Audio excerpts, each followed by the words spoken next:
Հովանես Թումանյան ոսկու կարասը, ես մեր տերերից եմ լսել, մեր տերերը իրենց պապերից, նրանց պապերն էլ իրենց մեծերից, թե մի ժամանակ մի աղքաթողագործ է լինում, ունենում է մի օրավար հող ու մի լուծ եզը։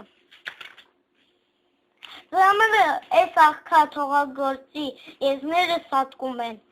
գարունքը վարուցանքի ժամանակը, որ գալիս է, եզը չունենում, թե վարի հողը վարժով տալիս է իր հարևանին։ Այս հարևանը վարելու ժամանակ գոփը մի տեղ դեմ է ընկնում, դուրս է գալիս մի կարաս, մեջ լիքը ոսկի, եզները լծած թողնում է, վազում է գյուղը հողատիրոջ մոտ։ Հեյ, աշկրտուս, ասում է, քո հողումը մի կարաս ոսկի դուրս եկավ, արի տար։ Չի աղբեր էդ իմը չի, պատասխանում է հողատերը։ Հողի վազը դու տվել ես, դու վարում ես, են հողումն ինչ էլ դուրս կա, քունն է, ոսկի է դուրս եկել, թող ոսկի լինի, էլի քունն է։ Սկսում են վիճել, սա ասում է քունն է, նա թե չէ քունը, վեճը տաքանում է,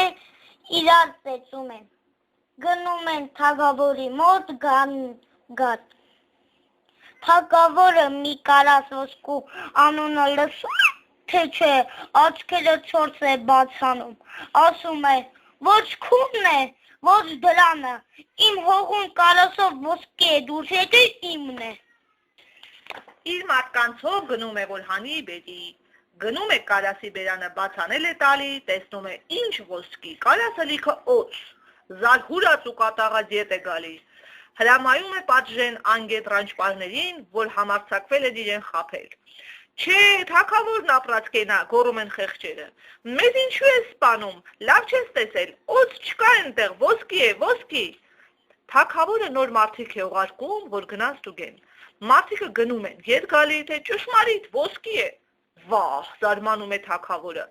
ասում է, երևի լավ չտեսա, կամ տեսածս այն կարասը չէր։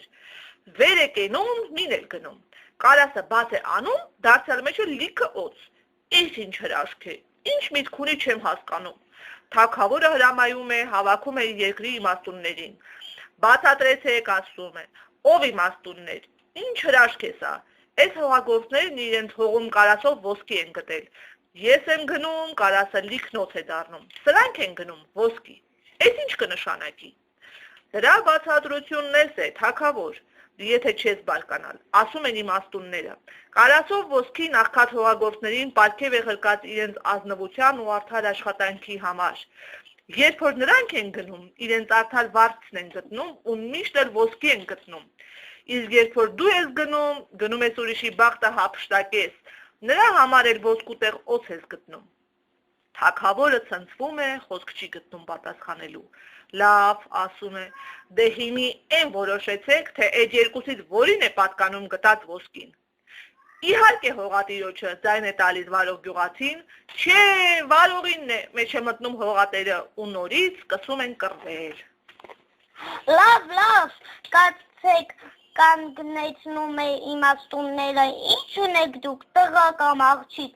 դուրս է գալի, որ մինը մի տղա ունի, մյուսը մի աղջիկ, իմաստունները վճռում են, որ սրանք գնան իրենց աղջիկն ու տղեն իրար հետ պսակեն, են գտած ոսկին էլ տան նրանց, էստեղ համաձայնում է բարի մարդիկը ուրախանում են, ու կռիվը վերջանում է, սկսում է հարսանիքը, օգտը օրոք գիշեր, հարսանիք են անում, կարասով ոսկի էլ, որ պարգև էր,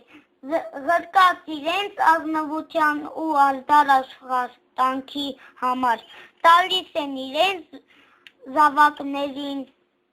բարին էստեղ չարն են, ագահ թագավորի մոտ։